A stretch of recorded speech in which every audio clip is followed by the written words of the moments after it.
Well, from ice-related injuries to carbon monoxide poisoning, TriStar Centennial Medical Center has been very busy in their ER over the last couple of days. News Kendall Eichman spoke with emergency services directors on why the increase they're seeing is across the board.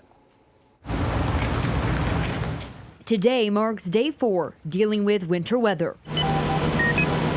And emergency rooms across the state are inundated with emergency calls from winter storm-related injuries. I think all of our ERs across the mid-state and across the state in general have been hit pretty hard, especially in our rural areas. Emergency Services Director for the TriStar Spring Hill ER, Scott Bailey, says right now they are seeing a lot of ice-related injuries, from car accidents to slip and falls. That's the majority of what we have seen in Spring Hill is some of these fall and trip related incidents. But on top of that, TriStar Centennial Medical Center says they are seeing an increase in carbon monoxide poisoning.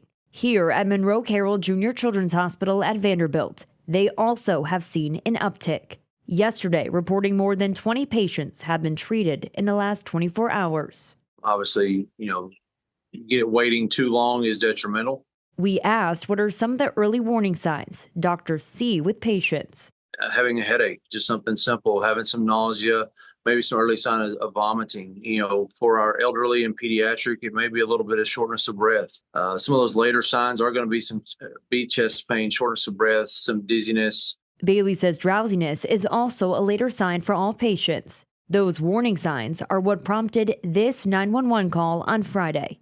Nashville firefighters responding to an apartment building on 16th Avenue South, where they found unsafe CO levels inside the apartment. 63 people were evaluated on site. 6 people were seen at the hospital. If you feel like you're having those early warning signs, then you need to get to your ER or try to get into your primary care as soon as possible, even to an urgent care that may be open, even though I know that some of that has been a challenge these last few days getting into a clinic space, but at least someone that can measure your levels, evaluate you sooner than later. In Nashville, Kendall Eichman, News 2. And doctors say some common ways people are exposed to carbon monoxide are running a generator too close to a door or window, using a charcoal grill inside, heating your kitchen on your oven or stove, and idling cars inside a garage. Now, Bailey says it's a good idea to get a carbon monoxide detector for your home.